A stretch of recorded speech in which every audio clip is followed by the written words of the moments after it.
How's it going, YouTube? My name is LBNinja7, your resident Mistweaver Monk, and guys, we're going to make more of a fun video today with the idea being, if I was a Mistweaver developer for one day, what are some changes that I would make to bring it back more in line with where I would like to see the class go? Now, obviously, there are going to be some takes in here that you might not agree with, and that is totally fine. You guys can comment down below what you guys think of my suggestions, and then what are some of your suggestions, because I would love to hear that, because I know that there are so many directions that they could take this class. Now, I also want to go ahead and point out that I do already have a video where I talk about if they were to split Mistweaver into two different specs, kind of like they did with Druid, with like having Feral and Balance, if there was like a Fistweaver and a Mistweaver. I do have that video, and I'll link that down below if you do want to watch that. But this is going to be some quick changes that they could do in this next patch if they wanted to kind of revamp us, revitalize us, or revive us, I guess you could say. So let's go and get into it. So we're going to talk about some cooldown changes that I would think, but then just introducing some new talents or just moving around some talents that I think could be very healthy for the player base.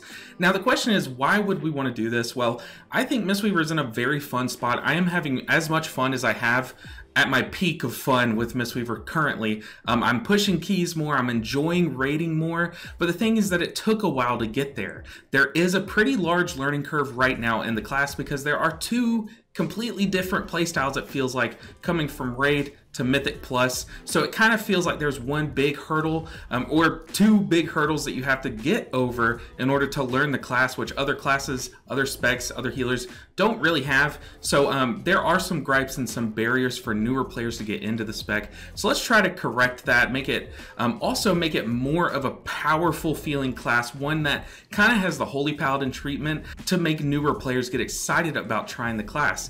I think one thing that we've learned from the Holy Paladin rework and from how broken they were is that it is fun being broken, having a lot of very impactful buttons to press. So with all of that out of the way, let's go ahead and get into it. So first things first is I miss refreshing Jadewind. Okay, I might be alone in this, but I miss pressing this button. I thought it was a very cool way, cool ability and a cool thing to have in our rotation. So if you don't know, they basically made this a very long cooldown and made it last a lot longer. So really you don't have as much uptime, but you just don't get as much healing from it. So it used to have a 9-second cooldown, but a 9-second duration. Now I believe before haste is applied, it's a 45-second cooldown and it lasts for 15 seconds.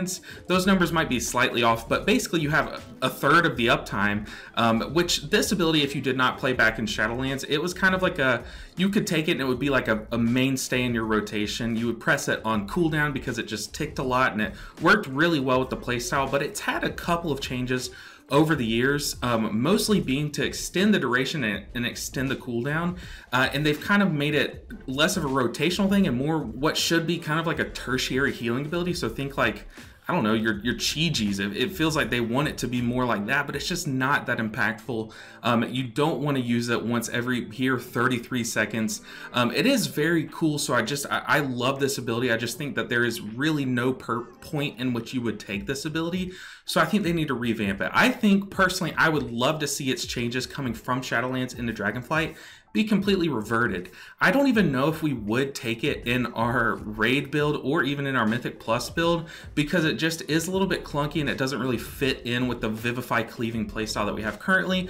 But just show it that bit of love, bring it back to its glory, its former glory, and give it back to us as an option, because right here it is a dead talent node. Just revive it a bit, or vivify it a bit, and just give it some love. I don't think they should adjust the healing numbers if they were to bring it back down, make it more in line with how it used to be. But one other change that they could do is, apparently back in Legion when this spell was introduced, it used to kind of work well with Essence font. I don't know the exact numbers, but all I know is that while you had this swirling around you, it buffed anyone that it healed their Essence font ticks. You guys can correct me if you play back in Legion down below, but that could be cool. It could also be a way to kind of buff Essence font and bring this button back, because in Raid, we barely ever press this button, if even at all. I've even unbound it on my Raid build. But if you made Refreshing Jadewind, if it ticked and it healed one person that had Essence font on them, it could make their next Essence font tick of the hot heal twice. twice or something like that, just something exciting like that to give it just a little bit of love, because this cooldown is really cool, really thematic, and I think it deserves a spot in our rotation.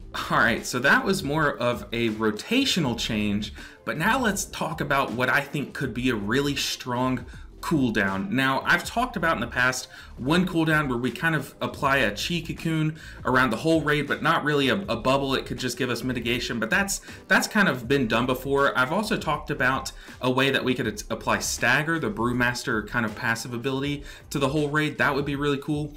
But those are like major cooldowns, and I think those have been talked about before. So let's try to introduce something that I think would play with the current playstyle, but also just be very impactful. And guys, I think one of two things should be made. I think there should be a cooldown around Summoned Serpent statue. I think this ability is really cool. So you place down, if you don't use it, you place down a statue, and anyone that you Soothing Mist, it will also Soothing Mist. And it does have a couple of synergies, like it will also heal an extra target if you take Unison. So it's pretty cool there. But I think there needs to be a cooldown around it. So maybe like a 1.5-minute cooldown, where every 1.5 you could press it, and then you just become like a beacon. You could like root yourself. You basically can't cast anything or something. You could cast something if they wanted to give you that power, but basically you just become a beacon, and it will just, your Serpent Jade statue will heal the whole party with a Soothing Mist for like 3 seconds or something, for you know, something like that, where you and your statue just become a beacon, and you Soothing Mist everyone. You just become like this big web of Soothing Mist. I think that could be cool. I don't know if it would be super powerful just having a Soothing Mist, or I guess technically 2 Soothing Mists on your entire raid all at once. It would be very strong.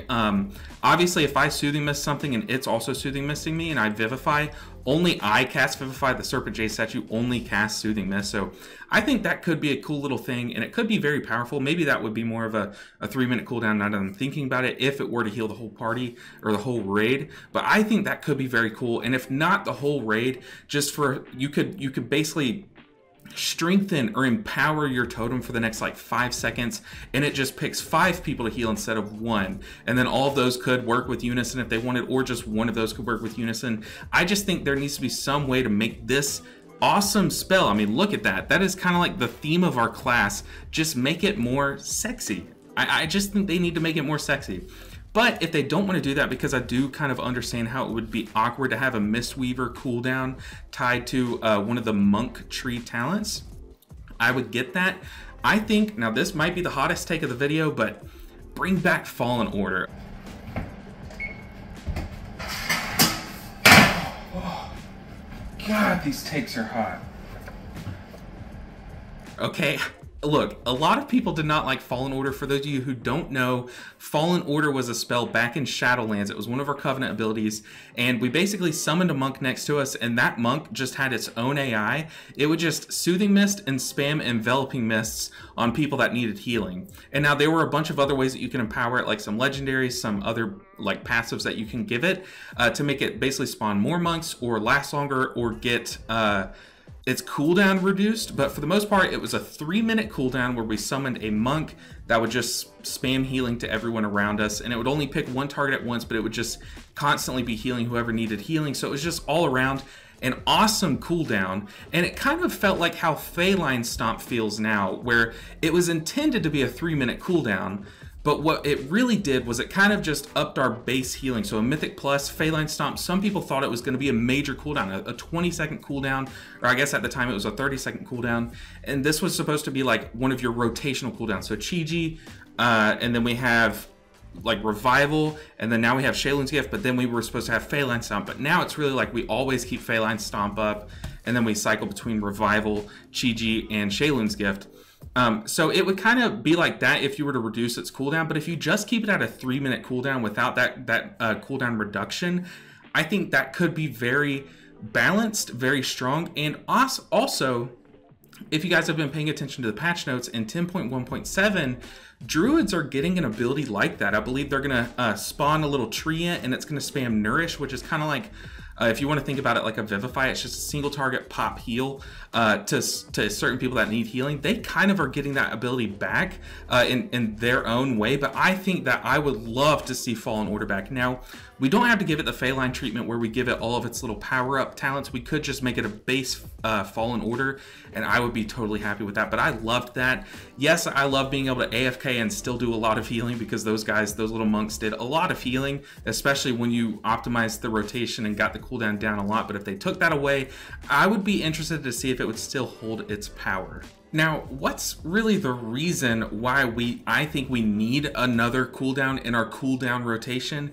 And it's basically because if you watch Holy Paladins play, they basically have 6 major cooldowns that I've counted that I felt could handle mechanics when I played Holy Paladin, and those are Prism, Aura Mastery, Daybreak, Avenging Wrath, Divine's Toll, and Tears Deliverance. I had to write them all down because I don't have the names memorized, but all of those abilities felt really powerful. Some a lot more powerful than others, but they could all top up a group if you needed them to. And it just felt really good because you always had a button that you could press that felt impactful. And if you've played Mythic Plus recently, you guys have probably noticed the trend that a lot of people don't like, where you basically have to have a cooldown ready for any kind of damage that comes at you. And that could just give us that little extra boost that we need to kind of have more of that playstyle where we can always have something covered. Now, obviously, you could still get away with just having Chi-Ji and Shaylun's Gift and Revival at the top level, because there are monks that do that, but I feel like this would make it more beginner friendly and bring the floor up, and then also push the ceiling higher. Like I've been mentioning in my past videos, Megaset, she's another YouTuber, she's a streamer, she is the #1 Mythic Plus Mistweaver right now, and she is insane cracked at the game, and I would love to see her get into that 30 range, and I think that this little boost, adding one more cooldown to our rotation, could do that. All right, next up is another little, I guess like a quality of life improvement, and that is I would love to see Rising Sun Kick and Spinning Crane Kick cost no mana. Now, hear me out, I get why they do, because they are powerful effects for Mistweaver abilities. So like we do kind of, in the lore of things, channel our Mistweaver nature to use them to heal and stuff. But if you've played Windwalker or Brewmaster, they have both of these abilities and they don't cost mana. They don't. So if we spin in Crane Kick, it doesn't cost a lot of mana, don't get me wrong, but it does add up over a dungeon how much mana you spend on spinning Crane Kick. Same with Rising Sun Kick, and even in Raid, having to spend mana on Rising Sun Kick just does not feel good. It would be nice if it was like Tiger Palm and Blackout Kick, which are your other two damaging abilities that don't cost any mana. So not only do they kind of get you mana back if you're running the Spirit of the Crane talent, but they just don't cost you mana. So when you're pressing those two buttons or cycling between those two buttons, you're just not spending, so your mana is just regenning. And it would just feel so much better if Rising Sun Kick, instead of costing 6,250 mana, which is just so much to lift your foot. I mean, come on.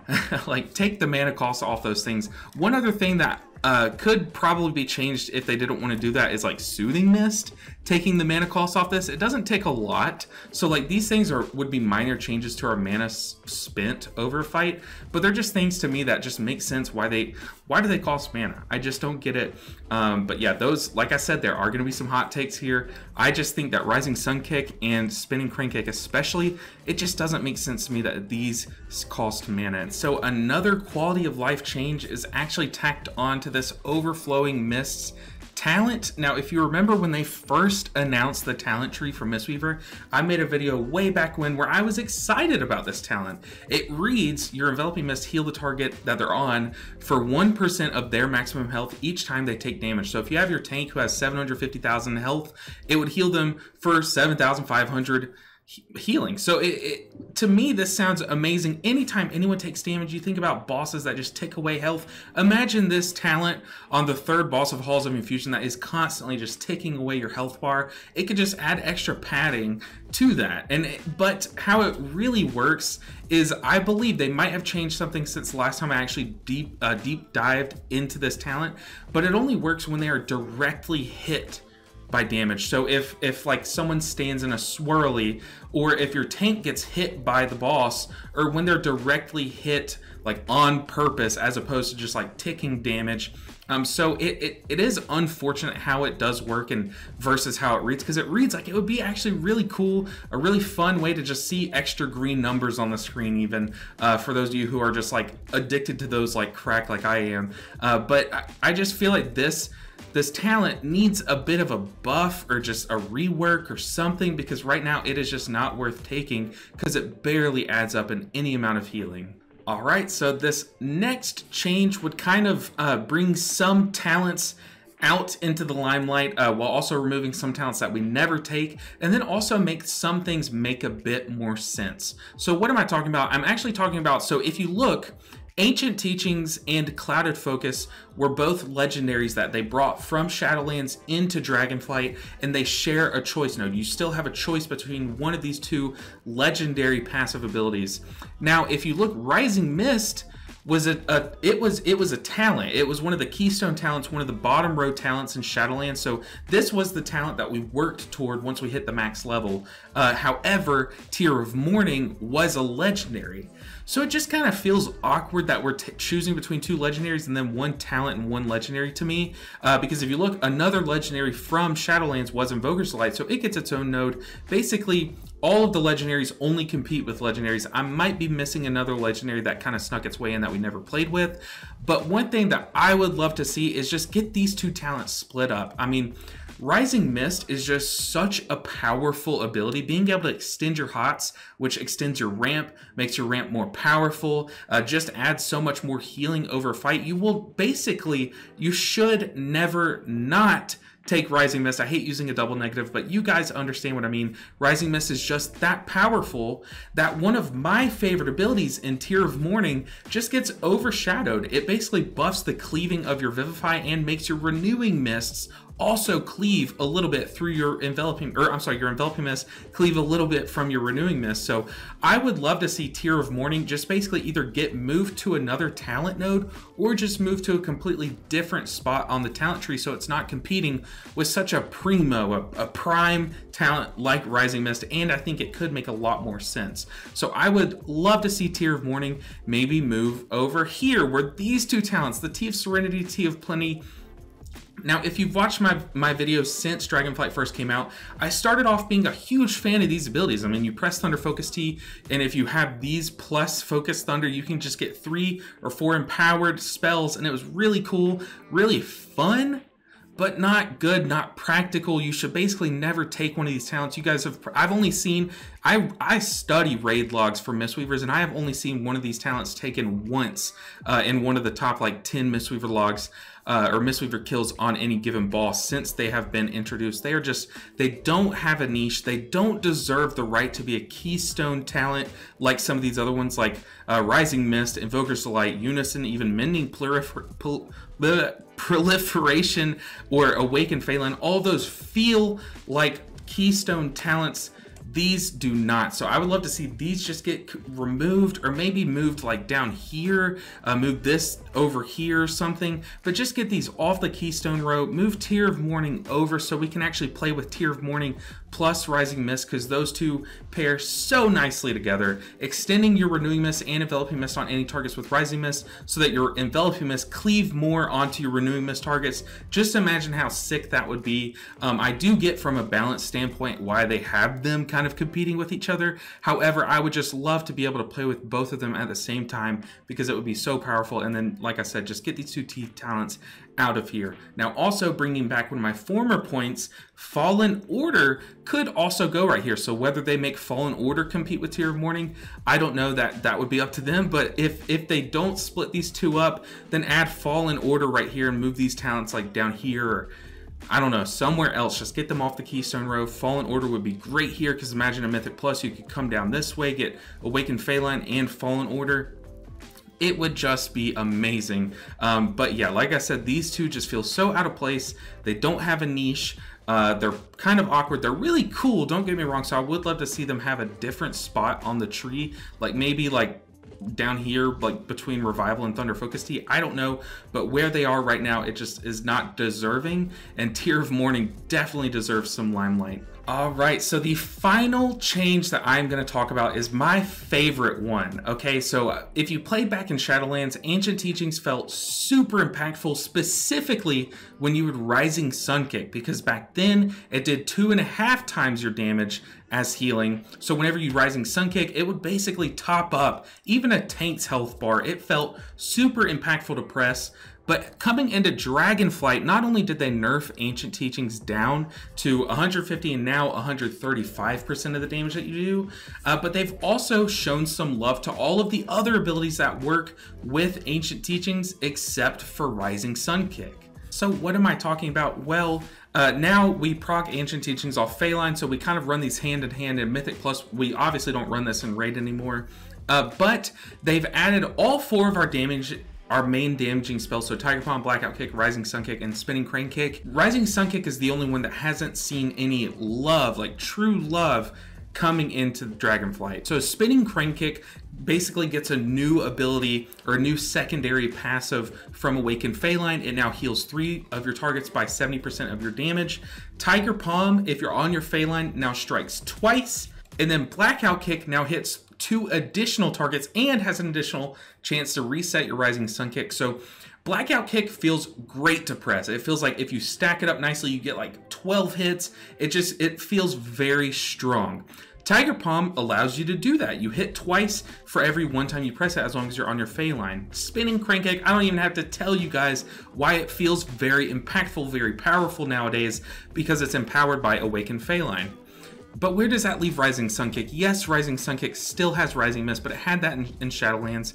It doesn't ever feel like it heals as much as it should. So what would I change? Would I change Ancient Teachings back to 150% or back up to 200% or 250%? I don't think so. I think right now it's in a fine spot because Blackout Kick and Blackout Kick basically alone feels very strong and powerful. What I would do is basically make it to where it would read your Tiger Palm and Blackout Kick heal up to 5 injured allies within 30 yards for 135%. So keep that the same. And your Rising Sun Kick heals up to 5 injured allies within 30 yards for 200% of the damage done. So basically bringing that oomph back into Rising Sun Kick, make it feel like that one powerful damaging ability that it is, and make it just basically hit harder. I mean, it doesn't have to damage harder, but basically make its healing stronger than the rest of Ancient Teachings and give that oomph back. I think that would be a very good change. Or just buff Ancient Teachings back. Just bring it back to 150% or something. Give us a little love. I want to run this in Raid. I love playing around Ancient Teachings in Raid. And this is kind of like our marquee ability. It kind of is what makes Mistweaver feel like Mistweaver, I guess Rising Mist too. But I would buff Ancient Teachings in some way, and I think a very good way to do that is to just buff how it affects Rising Sun Kick. So I would make the Rising Sun Kick, I would not make it 150%. I want more oomph. I want to feel it.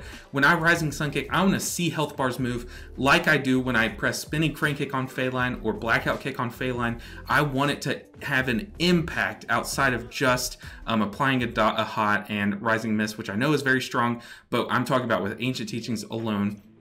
So that is going to do it with that change. Hopefully I did not upset too many of you guys or make any too outlandish changes. But guys, I think that these could be pretty solid changes. I think that the Manatee changes that are coming in, the, what is this talent called? The Life Cycles change that's coming in. I think those are very strong. Also the Renewing Mist and like this little talent section here is a really solid change that they're making, but it's just a minor quality of life change. And I feel like there are still some things that are kind of keeping players from trying out Mistweaver. And I think that all of these changes could just make it, give it the Holy Paladin treatment, make it super fun and exciting again for new people to pick up and play, because guys, Mistweaver is fun. You guys know that. If you have not tried Mistweaver, I highly recommend trying it. Even if they don't make any of these changes, I think that you guys will have a great time. It is an excellent spec. It feels so fun to play. It's just very unique of a healer, and I think that these changes could just add to that uniqueness and make it feel, like I said, give it that oomph back. So guys, that's going to do it for this video. I really am excited to hear what you guys have to say down in the comments below. Are there any other pretty drastic or minor changes that you think would be very helpful and very impactful for Mistweavers and bring back that player base. Let me know down below, because I'm excited to have a conversation with you guys down below in the comments. Also, while you're down there, make sure that you like the video. It shows me that you guys want to see more like this in the future, and it also makes my videos appear on your feed more. And guys, I like seeing your pretty face. I hope you like seeing my pretty face, so make sure you guys click that button. Also, if you are not subscribed, guys, we just crossed 2,700 subscribers. I am really pushing to make my dream of being a full-time YouTuber come true, so make sure that you guys hit subscribe, because every time that one person clicks that button, every single one of you that clicks that button, it really impacts that, helps me out on my journey. So I really appreciate that. And guys, that's gonna do it for this video. I hope you enjoyed it. I enjoyed making it. I thought it was a lot of fun to sit down and write some of these. So let me know what you guys think, and I will see you guys in the next video. Take care.